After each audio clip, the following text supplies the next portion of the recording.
सभी मनुष्यों को बचाने के लिए क्रूस पर अपना जीवन अर्पित किया है। संत पेट्रुस का पहला पत्र अध्याय 2 पद संख्या 20 से 25 पद। अब लोग अपनी आत्माओं के जागरण तथा रक्षा के पास लौटकर आ गए हैं। अच्छी तरह से काम करने के बाद भी यदि आपको दुख भोगना पड़ता है और आप उसे धैर्य से सहते हैं तो यह ईश्वर की दृष्टि में पुण्य का कर्म है। इसलिए तो आप बुलाए गए हैं, क्योंकि मसीह आप लोगों के लिए दुख भोगा और आप ईश्वर की दृष्टि में आपको उदाहरण दिया है जिससे आप उनका अनुसरण करें। उन्होंने कोई पाप नहीं किया और उनके मुंह से कभी छल कपट की बात नहीं की। जब उन्हें गाली दी गई तो उन्होंने उत्तर में गाली नहीं दी, और जब उन्हें सताया गया तो उन्होंने धमकी नहीं दी। उन्होंने अपने को उसी पर छोड़ दिया जो न्यायपूर्वक विचार करता है। उन्होंने क्रूस पर अपने शरीर में हमारे पापों का भार उठाया, जिससे हम पाप की दृष्टि से मृत होकर धार्मिकता के लिए जीने लगे। अब उनके घावों द्वारा भले चंगे हो गए हैं। आप लोग भेड़ों की तरह भटके थे, किंतु आप अब अपनी आत्माओं के चरवाहे तथा रक्षा के पास लौटकर आ गए हैं। यह प्रभु की वाणी है।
वही भेड़ों का गड़िया है और उसके लिए दरबान फाटक खोल देता है।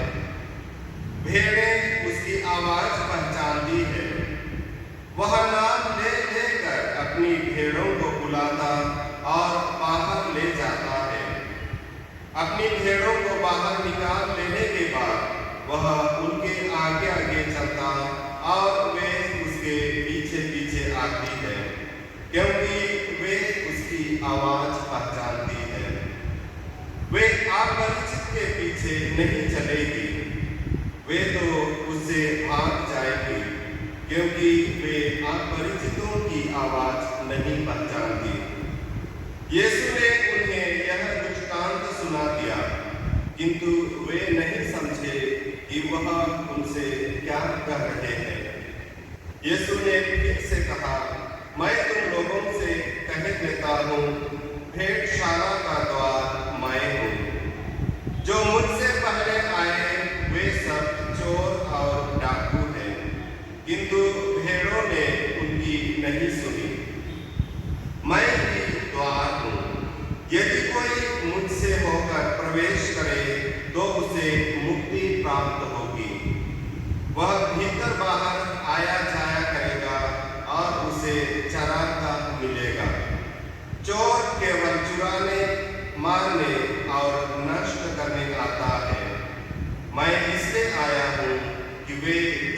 प्राप्त करे,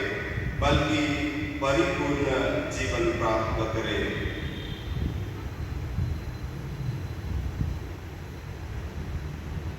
यह प्रभु का सुसमाचार है।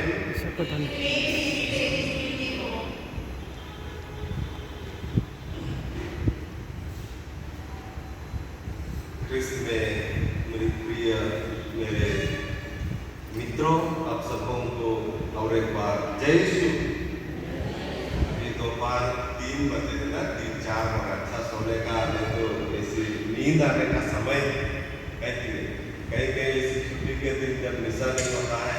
जब ऐसे घर में रहते हैं, तो एकदम अच्छा मौका, एकदम अच्छा समय है जहाँ खाने के बाद थोड़ा नींद जरूर आता है, नहीं कि ना? लेकिन थोड़ा हम लोग प्रभु के लिए थोड़ा कंट्रोल करेंगे। मेरे लिए नहीं, अपने लोग के लिए नहीं, बल्कि हम लोग प्रभु के लिए कम से कम, है कि नहीं, थोड़ा समय 5-10 मिनट में तो आधा घंटा है। तो आज विशेषकर हम लोगों को प्रभु यीशु एक हफ्ते में, तो चौथे हफ्ते में, ये तीनों वचनों के द्वारा, तीनों प्रभु का वचनों के द्वारा हम लोगों को यही सिखाना चाहते हैं कि हम सब प्रभु के द्वारा बुलाए गए भेड़े बकरियां, हम सब प्रभु के द्वारा हर रोज ना हम लोगों को प्रभु चराते हैं। हम लोगों को रोज प्रभु हरा भरा मैदानों में, खेतों में हम लोगों को चराते हैं। और उस प्रभु के द्वारा हम लोगों को जो चराते हैं, उसको अगर हम लोग अनुभव करना है, देखना है, हम लोग उसे हमारे विश्वास में जीवन द्वारा हम लोग उसे अनुभव करना है, तो अभी थोड़ा देर ना एकदम विश्वास के साथ प्रभु के वही देखना है, प्रभु के वही को हम ना देखते हुए हमारे सभी नींदों को, हमारे जो भी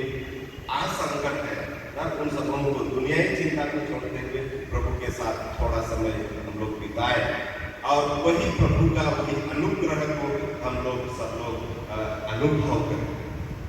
हम लोगों के जीवन में प्रभु कितना अनुग्रह दिए हैं, कितना हम लोगों को वही हरा भरा घास से, पत्तों से हम लोगों को खिलाते हैं, पिलाते हैं, उसको हम लोग हमारे वही आंतरिक विश्वास से हम लोग देखें, अनुभव करें। आज के पहले वचन में हम लोग सुने हैं संत पेतरुस, हम देखते हैं प्रभु यीशु मसीह द्वारा बुलाए जाने, अपने शिष्यों के झुंड में बुलाए जाने के पहले वो किस तरह था, है कि ना? साधारण व्यक्ति, है कि नहीं? एकदम 2 लोगों के सामने भी वो बात नहीं कर सकते थे, है कि नहीं? उतना वो कमजोर व्यक्ति, उतना उसका शब्द 2 लोगों के सामने भी उसे बहुत हिचकिचाते हैं, बहुत डरते थे, उस प्रकार का व्यक्ति संत पेतरुस था। लेकिन जब प्रभु का अनुग्रह पाते हैं, प्रभु का वही सानिध्य है तो अपने जीवन में देखते हैं और उस शक्ति को पाते हैं, तो 2 क्या 100 क्या पूरे कितना लोगों के सामने तो प्रभु के साक्षी देने के लिए वो कितना शक्तिशाली बन जाते हैं। और वहां पर हम देखते हैं कि यरूशलेम में वही पुनर्जीवित प्रभु यीशु मसीह का वो प्रवचन देते हैं, प्रभु यीशु मसीह को वो लोगों को बांटते हैं और लोगों को संदेश देते हैं, और वही प्रभु यीशु मसीह का, पुनर्जीवित प्रभु यीशु मसीह का सुंदर संदेश उन लोगों को। कितना सुंदर संत पेतरुस हम लोगों को सिखाए, हम लोगों को बताए, हम लोगों को वही रास्ता दिखाए कि हम लोग भी हमारे जीवन में बहुत से चीजों में कमजोर हैं। शायद एक लोगों के सामने बोलने के लिए डरते हैं, हिचकिचाते हैं, कमजोर हैं, शायद विश्वास में ही नहीं, है कि नहीं? शायद हमारे परिवार में, शायद पति पत्नी के बीच में, है कि नहीं, कुछ निर्णय लेते समय हम लोग एक दूसरे को बताने के लिए डरते हैं, एक दूसरे को ऐसी डिस्कशन करने के लिए, नहीं तो ऐसी बातचीत करने के लिए कि आगे उनका जीवन के बारे में, तो एक दूसरे को हम लोग नहीं सुनते हैं, नहीं तो नहीं बात करने के लिए हिचकिचाते हैं। नहीं तो अपने दोस्तों के सामने एक व्यक्ति अपने जो अच्छा सोच है, अच्छा विचार है, उसको रखने के लिए डरते हैं, घबराते हैं, नहीं तो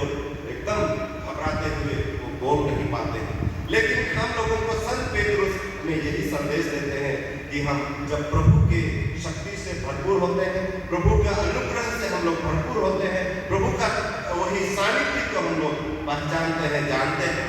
तो हम लोगों का डर, हम लोगों का जो घबराहट निडर में बदल जाता है और हम लोग शक्तिशाली बन जाते हैं। और वहां पर हम देखते हैं आज के पहले वचन में संत पेतरुस का एकदम सीधा साधा उन्हीं शब्दों को सुनते हुए कि देखो किस प्रकार बोलते हैं कि जिस प्रभु यीशु को आप लोगों ने क्रूस पर ठोक दिए थे, क्रूस पर मार दिए थे, वही प्रभु ईसा मसीह जीवित होकर हम लोगों के सामने है। और वही ईश्वर, वही यीशु को पिता ईश्वर ने प्रभु और मसीह बना दिया है। मसीह मतलब उस समय के जमाने में बहुत बड़ा एक, जब मसीह स्वर्ग से आने वाला मसीह, वही संबोधित, वही चिन्ह उन लोगों को मिलता है और वही शब्द को उन लोग विश्वास करते हुए वहां पर हम देखते हैं कि हम लोग क्या करें। देखो उन लोगों की तरफ से एक शब्द सुनते हुए ईश्वर ने, पिता ईश्वर ने वही जो क्रूस पर चढ़ाए गए थे, यहूदियों द्वारा जो क्रूस पर चढ़ाए हुए ईसा मसीह को पुनरुत्थित किए हैं और उसे प्रभु बना दिए हैं और उसे मसीह बना दिए हैं, वही शब्द को सुनते हुए उन लोग अपने आप को परिवर्तित करने के लिए, अपने आप को बदलने के लिए संत पेतरुस से कहते हैं कि हम लोग क्या करें। तो संत पेतरुस बहुत ही प्रभु का शक्ति पाते हुए बोलते हैं कि आप लोग पश्चाताप करो, आप लोग प्रभु की ओर आओ, आप लोग प्रभु के वही झुंड में आओ। तब हम लोग पश्चाताप करते हुए प्रभु के वही झुंड में आ गए और उस दिन हम देखते हैं 3000 लोग प्रभु के भेड़े बन गए, प्रभु के वही झुंड में, प्रभु के वही समूह में उन लोग सम्मिलित किए गए और बपतिस्मा ग्रहण किए। देखो एक डरपोक आदमी है कि दो लोगों के सामने वो नहीं बोल पाते हैं, वो व्यक्ति इतना शक्तिशाली बनते हुए प्रभु का वचन फैलाते हैं और प्रभु का वही झुंड में संत पेतरुस लाते हैं। और दूसरे वचन में हम लोग सुने हैं, दूसरे पाठ में हम लोग सुने हैं कि संत पेतरुस के पाठ में हम लोग सुने हैं कि अगर हम लोग धार्मिकता के कारण, अगर हम लोग कुछ धर्म, अच्छे कर्म, नहीं तो अच्छे भलाई का कर्म करते हैं, फिर भी अगर हम लोगों को सताया जाता है, हम लोग प्रभु के लिए हम लोग दुख भोगते हैं, हम लोग प्रभु के लिए हम लोगों को संकट किया जाता है, हमें अत्याचार किया जाता है, तो हम लोग धन्य हैं। हम लोग सचमुच में प्रभु के चेले हैं, हम लोग सचमुच में प्रभु के भेड़े हैं, क्योंकि हम सब प्रभु के वही धर्म के कारण, धर्म के लिए, प्रभु के लिए हम लोग हमारे शरीर में हम लोग दुख भोगते हैं, हम लोग अत्याचार सहते हैं, क्योंकि हम लोगों का गुरु प्रभु ईसा मसीह भी वही किया है, वही किया है। उसे भी एक अत्याचार किया गया, उसे भी वो सब लोगों के सामने उसे निंदित किए गए हैं, फिर भी वो एक शब्द नहीं बोले अपने बचाव के लिए। हम लोगों का गुरु प्रभु ईसा मसीह हम लोगों को यही रास्ता दिखाते हैं और जब हम लोग भी वही प्रभु ईसा मसीह के लिए हम लोग हमारे शरीर में, हमारे जीवन में हम लोग दुख भोगते हैं, हम लोग अत्याचार सहते हैं, शायद कोई हम लोगों को मारते हैं, शायद कोई हम लोगों को, शायद ही हमारे परिवार के लोग हो, दोस्त लोग हो या तो दूसरे धर्म के लोग हो, अगर हम लोग खुशी के साथ, आनंद के साथ वो सब हमारे शरीर में, जीवन में हम लोग सहते हैं, तो हम लोग वही प्रभु का वही समूह में हम लोग और सम्मिलित हो जाते हैं, वही प्रभु का वही भेड़ के वही समूह में हम लोग फिर से सम्मिलित हो जाते हैं। कृष्ण मेरे मित्रों, हम लोगों को इसीलिए प्रभु ईसा मसीह बुलाए, हम लोगों को इसीलिए प्रभु ईसा मसीह हम लोगों को वही हरा हरा मैदानों में चराते हैं। जब हम प्रभु के लिए अपने शरीर में हम लोग दुख भोगते हैं, तो हम लोगों को प्रभु ईसा मसीह सचमुच में चराते हैं, हम लोगों को हरा भरा घास देते हैं और हमारा जीवन आनंद के साथ, खुशी के साथ भर जाता है। और सबसे महत्वपूर्ण आज के सुसमाचार में हम लोगों ने देखे कि मेरे जो भेड़े हैं, मेरे जो बकरियां हैं, वो मेरी आवाज पहचानती है। कितना सुंदर शब्द है। हम लोग शायद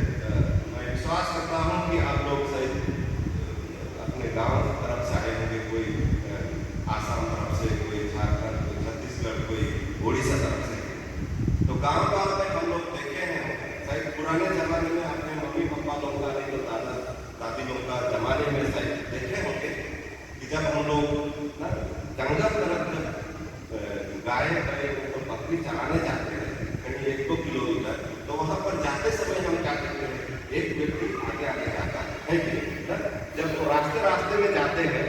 ना, जहाँ आजू बाजू में खेत है और रोड है या तो रास्ता है, तो एक व्यक्ति आगे आगे जाता है, तो वहां पर क्या होता है, सब एक बकरी उसके पीछे पीछे उठ जाते हैं और वो फटकता नहीं है। जब वो व्यक्ति उसे रास्ते दिखाते हैं तो सब वो गाय बैल भी उसके पीछे पीछे। मैं भी एक जमाने में वैसे किया करता था ना, गाय बैल चलाने जाता था, तो मैं भी अनुभव किया, तो मेरा वही अनुभव शायद आप लोग के अनुभव किए होंगे, इसलिए मैं ये आप लोगों को बताता क्यों ऐसे करते हैं। अगर कोई अनजान व्यक्ति उन लोगों के सामने है ना, मैं विश्वास करता हूँ वो कभी अनुसरण नहीं करेंगे वो भीड़ को। आप लोग शायद नहीं तो जो अभी गाँव घर में आपके जो रिश्तेदार नातेदार लोग हैं, जब गाय बैल चराने लेते हैं तो इसे थोड़ा पूछ के देते। जब दूर जाते हैं 2 किलोमीटर तो शायद जाते समय या तो वापस कर लेते लाते समय, ये सब सचमुच में होता है। एक व्यक्ति आगे जाता है, सब बकरी पीछे पीछे ना उसका अनुसरण करते हैं, तो सब गाय बैल पीछे पीछे जाते हैं। प्रभु ईसा मसीह हम लोगों को भी यही संदेश देते हैं आज। अगर हम लोग वही प्रभु ईसा मसीह के सचमुच में भेड़े हैं, सचमुच में गाय हैं, तो सचमुच में अनुसरण कर रहे हैं, तो हम लोग प्रभु का वही आवाज को पहचानेंगे। अगर हम लोग वही प्रभु ईसा मसीह का वही चराव हम लोगों को चराते हैं, वो अनुभव हम लोग रोज करते हैं, तो हम लोग प्रभु ईसा मसीह का वही जो आगे आगे प्रभु ईसा मसीह चलते हैं, हम लोग अनुसरण करेंगे। हम लोग उसी के पीछे पीछे हम लोग जाएंगे। कितना सुंदर प्रभु ईसा मसीह हम लोगों को संदेश देते हैं। तो क्योंकि हम सब वही झुंड में प्रभु ईसा मसीह हम सब को लाना चाहते हैं, और वही कहते हैं जो प्रभु का आवाज नहीं पहचानते हैं तो उन लोग को समूह के नहीं है। प्रभु ईसा मसीह कहते हैं जो द्वार से नहीं आते हैं, फाटक से नहीं आते हैं, वो सब उसके समूह से अलग है। कृष्ण में मेरे मित्रों, जब हम लोग 4 हफ्ते पहले या 3 हफ्ते पहले हम लोग प्रभु ईसा मसीह का पुनरुत्थान, प्रभु ईसा मसीह का पर्व मनाए, पास्का पर्व मनाए, शायद हम लोग को आप स्वीकार किए, शायद हम लोग हमारे विश्वास को नवीनीकरण किए हैं, हम लोग मजबूत किए हैं, ताकि हम सब हमेशा वही झुंड में रहे, वही समूह में रहे। हम जहाँ कहीं भी रहते हैं, छोटे परिवार में हो, शायद अकेलापन जीवन जीते हैं, फिर भी प्रभु ईसा मसीह हम लोगों को नहीं छोड़ते हैं, हम लोगों को अपने समूह में बुलाते हैं, सम्मिलित करते हैं। हम कमजोर है, मनुष्य है, कमजोर है, कभी कभी भटक जाते हैं, कभी कभी दुनिया आनंद में हम लोग भटक जाते हैं, फिर भी जब हम लोग पश्चाताप करते हैं, जिस प्रकार आज के पहले वचन में हम लोग सुने हैं, जब हमें महसूस होता है कि हम लोग थोड़ा ये समूह से झुंड से अलग हो गए हैं और हम लोग पश्चाताप करते हुए अपने कर्मों को, पूरे कर्मों को, पापों से हम लोग पश्चाताप करते हैं और वापस आते हैं, तो सचमुच प्रभु ईसा मसीह हम लोगों को स्वीकार करते हैं। तो कृष्ण में मेरे मित्रों, आइए हम सब विशेषकर इस हफ्ते में इसी के लिए प्रार्थना करें कि हम लोग, अगर हम लोग प्रभु के वो झुंड से अगर हम लोग अलग चले गए हैं, दूर भटक गए हैं और दुनियाई जीवन जी रहे हैं, तो आइए प्रभु ईसा मसीह और एक बार बुलाते हैं, ताकि हम सब, प्रभु ईसा मसीह चाहते हैं, प्रभु ईसा मसीह हम लोगों से ही चाहते हैं कि हम सब एक समूह रहे, एक झुंड रहे, ताकि हम सब प्रभु का आवाज को हम लोग पहचाने और प्रभु भी हम सबों को जाने पहचाने। क्योंकि जब हम प्रभु के वो झुंड से अलग हो जाते हैं, हमारे पापों के कारण, हमारे बुरे बर्ताव के कारण, तो प्रभु हम लोगों को नहीं जानेंगे, प्रभु हम लोगों का आवाज नहीं पहचानेंगे। लेकिन जब हम पश्चाताप करते हुए अपने जीवन को सुधारने के लिए कोशिश करते हैं और प्रभु का झुंड में आने के लिए और कोशिश करते हैं, तो जरूर प्रभु ईसा मसीह हमारे आवाजों को पहचानेंगे और हम सब उसके और एक बार बेटा बेटियां बन जाएंगे। तो इसीलिए आइए मेरे मित्रों,